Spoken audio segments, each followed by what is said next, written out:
Fox here, and today I am coming to you with a makeup tutorial. I am going to today be doing my Lady Death makeup slash skull face makeup. Actually not super hard to do and applicable for any time you may want to have a skull face. And yeah, so let's get started. I used to use Ben Nye pancake white clown makeup, which is fine. It's high quality. I actually have recently switched, however, to this Paradise makeup. It is water activated, so you're going to need to use water to actually get it to work. But I found that it has a really nice feel to it. It's not like super thick and cakey, not sticky. Yeah, it's nice on my skin too. I tend to have a little bit of sensitive skin. And in addition with that, you're going to want a black. I am right now using, so appropriately, Skull thicker eyeliner that I think I got from Hot Topic at one point, and just a thinner MUA just gel liner. Honestly, I have not really had that much trouble with the black. As long as it goes on smoothly, you'll be able to get a nice dark color, but whatever your preference is on that, go ahead. Let's get started. So what I do first is I actually start with the white, and then I'm going to use the black to actually line in definition. Have a little bit of water here for my white.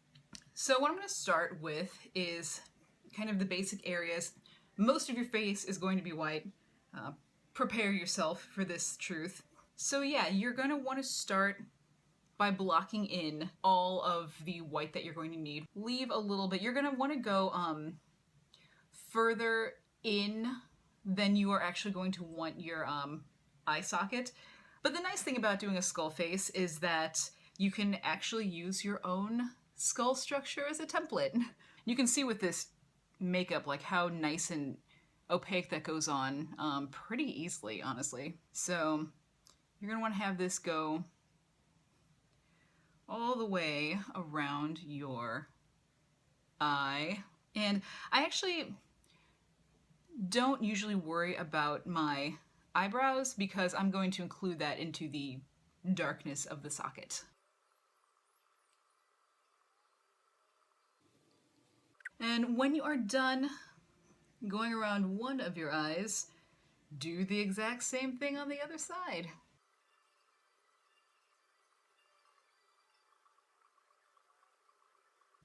Now, since I'm doing this purely for your benefit and I'm not actually going out as a skeleton-faced person today, I am not making the white quite as opaque as I normally would. Normally I would probably go over with one more layer just to really lock in that heavy whiteness. Not going to for the purposes of this, but you get the idea. At this point, you're going to go around your nose, and I also at this point realize I have forgotten to take out my nose ring. All right. So now you're going to go around your nose. Again, go a little bit closer in than you're going to want your nose socket to be placed.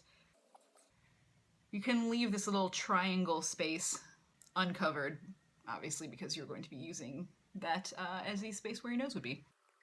You can kind of already see the shape roughly coming together. Now, you'll see I have pretty defined cheekbones, so you can kind of see where that line is. And you can, for anybody who doesn't have super defined cheekbones that can like cut glass like mine, you can actually like kind of just reach in there and feel, or just estimate on your face wherever you'd like it to be. But you are going to want to go around that as well for the cheekbone portion of the skull, but also what is going to lead into your jaw. I'll go in here and I'll kind of leave a little bit of space here. And you can kind of make your own aesthetic decisions how exaggerated you want the skull to look. So you're going to kind of fill all this in. And again, same thing on the other side. And then once you are done with the top jaw, it's time to move on to the lower jaw. For this kind of same thing, go over here and just follow your jawline around. And then you're going to connect the top and bottom where the teeth would be touching. And then just along the bottom, I kind of just follow my natural jawline. And that's going to be, if you're not making a straight line with the white, do not fret. You're going to be going back and kind of cutting that in with black as well.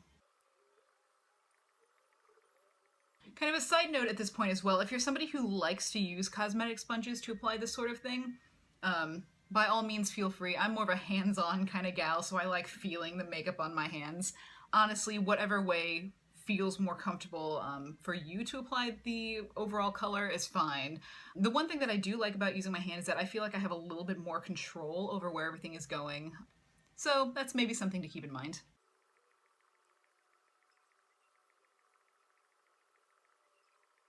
And you are going to want to make sure also that you kind of get a little bit on the inside of your lips. Side note at this point, if you see me looking down, I actually have a mirror right here too. I'm not just staring at the table. All right, so here I have the basic white for my skull face. So now, time to move on to the black. And one thing I did forget to mention in the very beginning when introducing my products is that I also like to use a black powder to set the black areas of like the eye socket, the nose, things like that. For anyone who has Asian-styled eyes like I do, where your eyelids kind of go under, setting your liner with powder is going to be very helpful in keeping it in place. So it helps it stay there longer, but it also adds this nice matte quality, so you don't have like as much of a shine, because the black on your skull face is obviously going to represent sunken in places or holes or things like that. So that being said, now we are going to move on to the fabulous portion called drawing in your skull face. I made that up, TM trademark. Take your thicker pencil, and I like to start with the eye sockets, so go ahead and block in your color for that. I like to make it follow my eyebrow, which gives a nice natural kind of top line for your socket. And then as you go down, follow alongside where the bridge of your nose is. Make sure to get your lid. As you go around the outside, if you feel, the time to do this is probably before you have the white on there, but if you feel where that ridge is along the outside of your eye socket, follow that down, and then go ahead and do the same thing on the other side. And one thing to note about this as well is that it's okay to kind of look back and forth and try and adjust so that you can get the sides symmetrical or as symmetrically as you want. Most people do not have exactly symmetrical faces. One of my eyes is a little bit higher than the other. True disclosure. So if it's not exactly the same, that is totally normal. And that's kind of the nice thing too, because it's organic and takes the pressure off, I think, of having to have things be exactly symmetrical. If you need to go back and add a little more white in, totally fine. The next space that I usually like to hit is the nose socket, nose hole. Don't worry about getting all of the lines along the outside exactly right. That's what we're going to go in with the smaller pencil for here in a bit. I start a little above halfway up, and you'll see one thing I'm actually doing is I leave a little like dip down in the middle here, and then I just kind of triangulate down in the natural nose shape. And the one thing to note too is that the place where I normally have trouble with the black is kind of right here, just because the black has a tendency to want to go on all surfaces.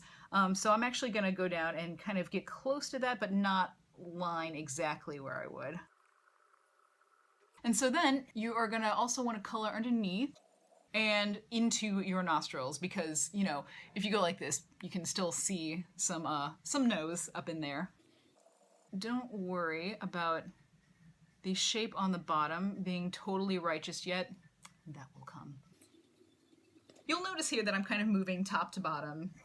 So I will roughly, not the full line of the jaw, but start to kind of mark in where I'm going to want that to be, and then color that open space. I'm actually going to go ahead and use this thicker one to start drawing the line between the upper and lower jaw. And then scooch on over and do the same thing on the other side. And again, peek on both sides to see if they're about the same place. I did not get these in the same place, so I'm probably going to go back with a little bit of white and adjust that. The mirror I'm working with is very, very small, so when you are doing this, I would recommend doing it in front of a much larger mirror with good lighting. As you can see on both sides here, not exactly even, but you get the idea. The thing to bear in mind is that when you are correcting with the white, because it is water activated, You want to make sure that the makeup is wet but not soppy wet, because that will start to move around the makeup that you've already applied. And also, the black is going to want to mix in with the white. In some places, we're going to utilize that, but if you were trying to make a correction, just be really careful. Ultimately, what you're going to want to do as well, depending on what you're doing with your hair or lack thereof, whoever you happen to be, is also go over and outline the sides. For this side, I'm kind of bringing it outward a little bit, gives a little bit more sense of depth. You may want to outline the outside. If you can get a skull cap that is white and like liquid latex it to your face or something, that could be really cool as well, to get the full head skull effect. So the last thing right now that I'm going to do with this big guy is kind of go around the bottom of my jawline.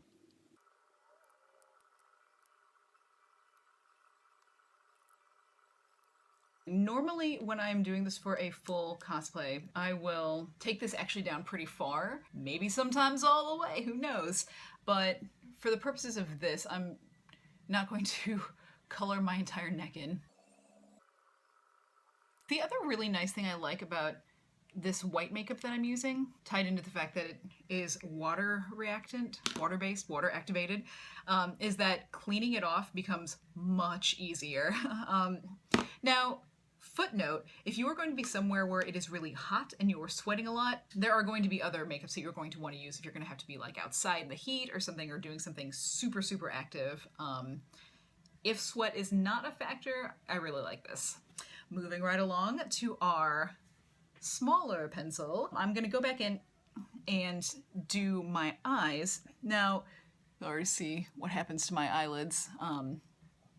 So what I'm actually going to do is, let me re-establish that, and I'm going to go ahead and add some powder. So I'm probably not going to add powder to all of the black spaces to set them for the purposes of this, but because the structure of my eyelids, I'll go ahead and do this so you don't keep having to stare at places where it's rubbing off.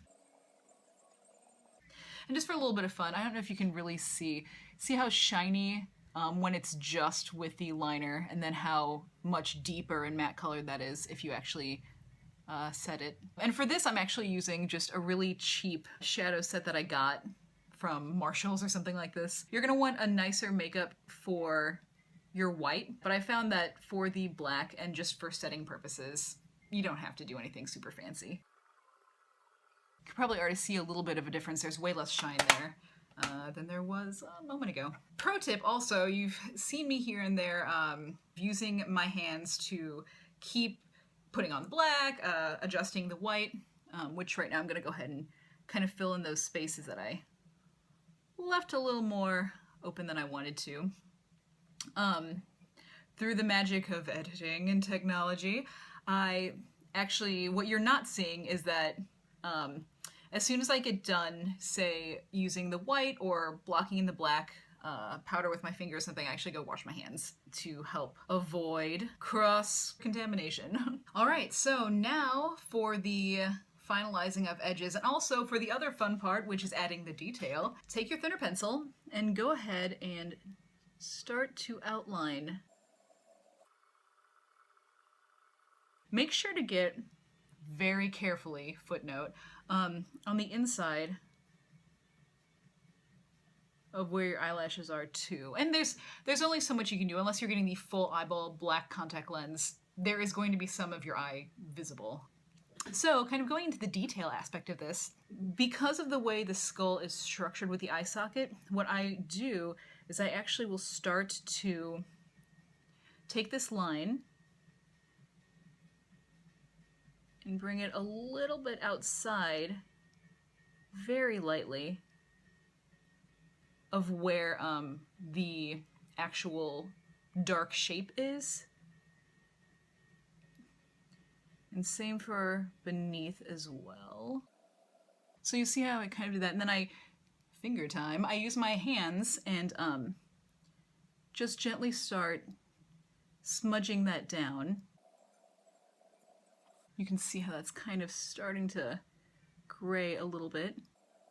The skull has certain areas that are just straight cut in, and then some that kind of smooth in, and you want to be able to replicate that. And then the cool thing about this portion, which is why I don't wash my hands during the smudging part, is that once you smudge anything with the black and white, creating this gray, you can then use that to add a little more definition in other places. I like to go kind of along the temple. You can start in your darkest area and kind of like blend that out a little bit as just a little element of shadow there. And then once I've smudged this gray part, I actually go back in and cut in black where I want the actual edge of my eye socket to be. So the effect you ultimately get is that there is a little bit of a gray plane kind of going in, but there's still that hole in there. So I'm going to do the same thing on the other side, where I'm going to outline the areas where I want to be really smooth, and then follow beneath. Again, same thing for the outside. Then use nature's smudging tool. If you do what I just did and get some down there, all is not lost, it will be fine. And you can actually use some of the white to go back in and lighten up a few places where you may want some more highlight in there. I went pretty dark. The beautiful thing about doing makeup like this is that if you make a mistake, it is okay. So what I'm going to do is add just a touch more highlight onto the inner part of where that eye socket is on both sides. And then again, go back in with your smudger finger and just go ahead and get that nice and blended. The eyes are coming into being. I'm gonna go ahead and darken up the sides of this just a little more. One thing I found helpful the first time I was doing this is when you're doing your skull makeup, pull up a picture of a skull. Like, take a look at it, take a look at the structure and the way everything is put together. It'll only help you. And also, it's kind of cool to know. All right, so, and then go ahead and take your pencil, and keep in mind you're going to have to sharpen your pencil pretty frequently during this process. And now I'm going to go in and start doing the nose detail.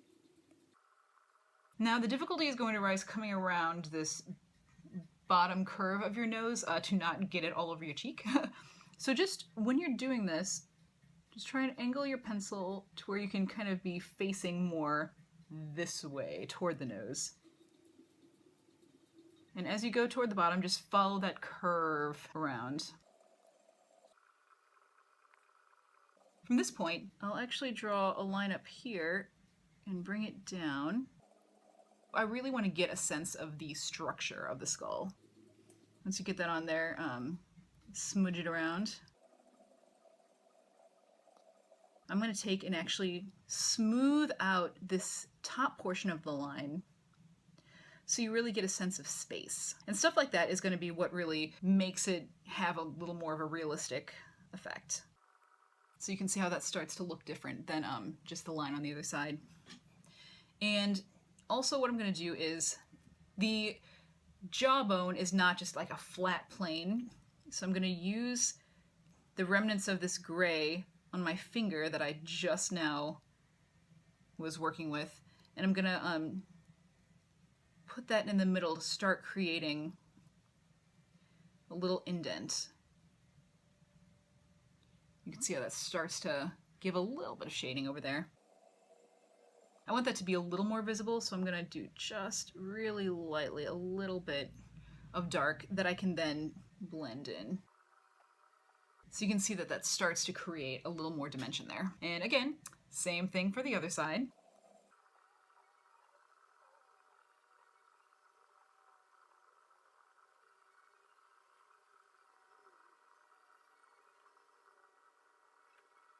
The thing I find super fun about doing the skull makeup is that it really is a very organic, artistic process. Every time I've done it, it's never looked exactly the same every time. There's something really fun about that, and being able just to enjoy the actual act of shading and getting things structured the way you want and just seeing kind of where that goes. So the last thing at this point is the teeth, which is really fun and exciting, but also kind of a pain in the butt. Real talk, I have never counted out 32 teeth that I put on the skull. If that is something you want to do, that is totally fine, and I urge you to go about this mission and all the best of success. I just lay in teeth, starting at the middle, going outward, and however far I get, I get. You just want to make sure that there's equal amounts on the left side and the right side. So the easiest way I've found to do this is to start in the middle. So what I will do is I draw kind of the lines first, the vertical lines that separate the teeth. And so I'll start in the middle, top and bottom, and work my way to the sides.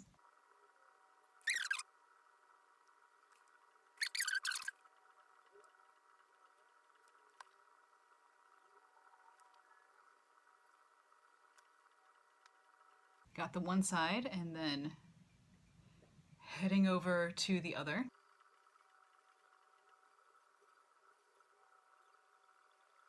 All right, so once you've got the lines going this way, the next thing you're gonna do is lightly draw your little arches between your teeth.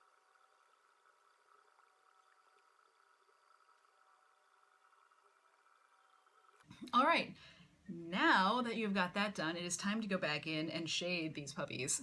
So what you're gonna do with your favorite shading finger is go in and start at the little arches, which I'm sure have a more scientific name, but that is what I will call them for this purpose. And go up there and like blend, kind of the same way you did for this jaw connection going upward, blend them down.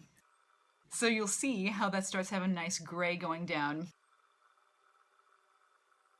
And you'll see that it starts to shade some of these lines. Don't worry about that, that's gonna be good. And you'll also see that I start to get all of these teeth grayer kind of towards the side. And that I find is a good way to have them just kind of receding in space. And if they look really gray now, they are, but where I can actually touch these up with a little more highlight.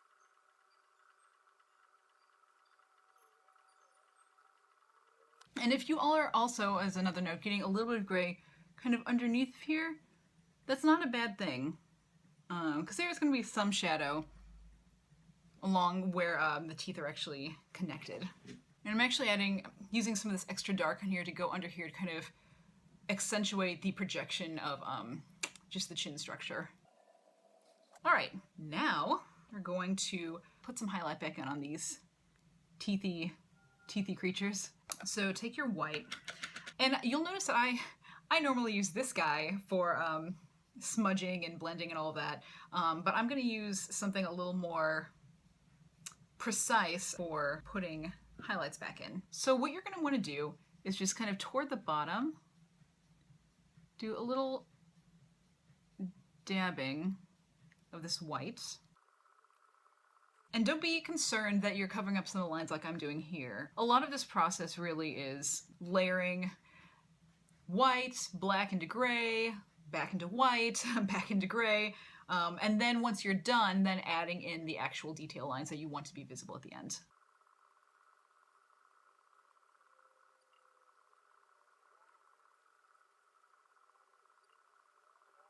So you see now, there is white back on the teeth, but it's a little more blended than it was before. All right, so now is going to be an excellent time to go back and sharpen your pencil. You're going to want a nice fine line for this next portion.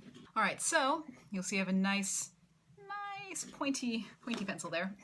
And so this is when we're going to go back in and add the final detail to the teeth. So you are going to want to kind of pick out places such as at the back. It got pretty smudgy back there. And add back in that definition of shape. And I'm going to kind of pull a little bit, because there's going to be a lot of shadow coming from this space, so I'm going to pull a little bit of that into the teeth structure. And then, of course, you're going to want that also to come back in where the teeth actually separate.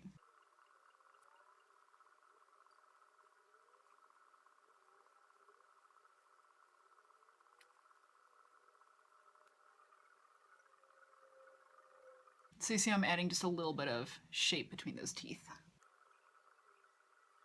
I will add a little bit of structure line just on the inside of the jawline there. What really makes the skull cool and honestly fun to do is just adding these little bits of detail. So for the last steps, I'm pretty much gonna go and just do a little bit more adjusting. I think I want this nose to have a little more of that round shape on the bottom.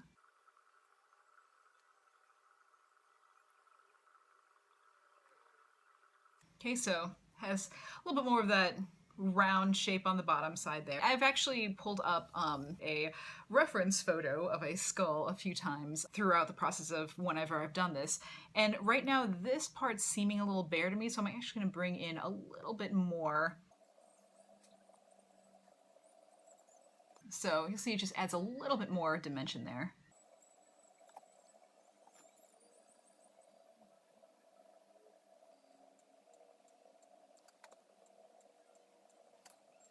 The last thing, we are almost done on this fine journey, a little bit of definition line for this upper temple portion. What I'm going to do is draw a little bit of line coming straight down, and you want to keep it kind of light. And see how I bring it down a little bit and head it back in that direction. And then once you do that, go back in and blend it going outward from your face.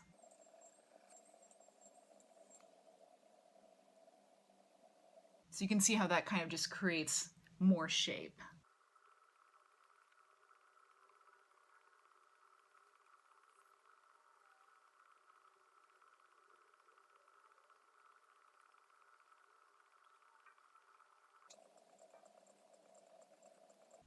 So that's it. Again, not a very fast process, so you're going to want to make sure you leave yourself enough time to do this before you would need to be anywhere, but super fun.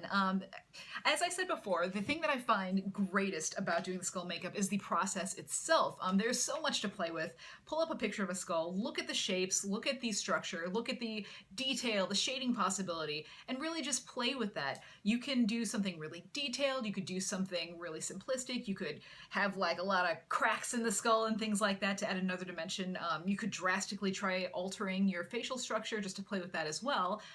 So really the possibilities are kind of endless. And then whenever I take this out, once again, I normally try and keep my eyes as closed as possible without completely blinding myself. And I also try and keep my mouth closed as often as possible, which tends to be kind of difficult for me. But just to give you a sense of what it looks like,